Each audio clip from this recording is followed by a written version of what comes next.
ఆమె అందరం కూడా జగిత్యాల అభివృద్ధి కాంక్షించే వాళ్ళం, అందరం కూడా జగిత్యాల అభివృద్ధిని కాంక్షించే వాళ్ళం. ఎవరికి సాధ్యమంతా వాళ్ళకి చేసినాం, ఇంకా మిగిలిపోయి చేయవలసింది.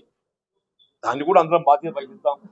జరిగిన దానికి బాధ్యత వహిస్తాం, దాన్ని కూడా ఏదైతుందో బాధ్యత తీసుకుందాం. రేపు జరగవలసిన దాన్ని కూడా అందరం కలిసి ఏదైతుందో ఒక్కొక్కరు పార్టీలకు అతీతంగా పనిచేయంగా నేను పార్టీ పరంగా కూడా పనిచేయలేనానే.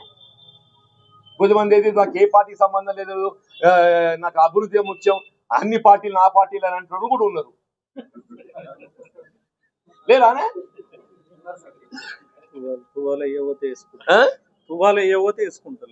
అది కాదే నాకు పార్టీతో సంబంధం లేదు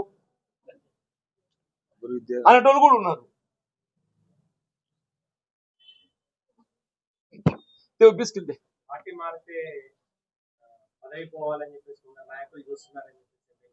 అరే డెఫినెట్ గా ఆ చట్టం ఉంది, నేనంటే లేను. నువ్వు ఇది బాగుంది ఏంటో ఆయన పది పోతే నాకు వస్తాదే కాదు బాబు, ఆయన పది పోతే నాకు రాదు. హరిగారు ఆయన పది పోతే నాకు రాదు. రాజ్యాంగం ఏం నిర్దేశిస్తుందో చర్చించుకుంటున్నాం, రాహుల్ గాంధీ గారు ఏం పేర్కొంటున్నో చర్చించుకుంటున్నాం, రాహుల్ గాంధీ గారు ఏం పేర్కొన్నారో గది చర్చిస్తున్నాం. అంతే తప్ప ఏదైతుందో ఆయన పది పోవాలి, ఆయన పది పోతే నాకత్తదా నీకత్తదా?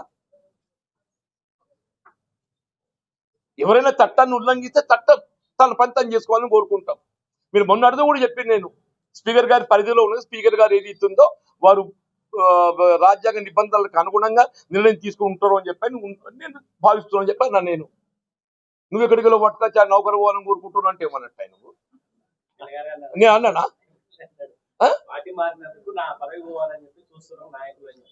అరే రాజ్యాంగం అంటుంది అంటే పార్టీ మారితే పదవి తొలగింపు చేయాలని చెప్పి రాజ్యాంగం చెప్తుంది, నేను చెప్తాను. నేను నువ్వు చదువుకో రాజ్యాంగం, నీకు ఈమంట కాదు ఈమంట ఇస్తాను నేను.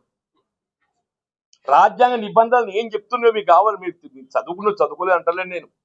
రాజకీయ నిబంధనలు ఏం చెప్తున్నాయో ఒకసారి గమనించండి. మీరు రాజకీయ నిబంధనలు చర్చిస్తున్నాం మనం, రాజకీయ నిబంధనలను కూడా చర్చించకూడదు. అంబేద్కర్ ఏదైతే ఉందో ఆయన చెప్పింది చదువుకోవాలి కానీ దాన్ని అమలు చేయొద్దు ఆచరించద్దు అని చెప్పంటే దుర్గా ఊరుకుంటాడా?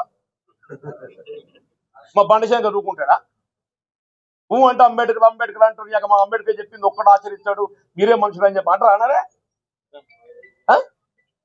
ఎందుకు 14th ఏప్రిల్ లాగానే పోయి అంబేద్కర్ గారికి జయంతి చేసుకుంటాం?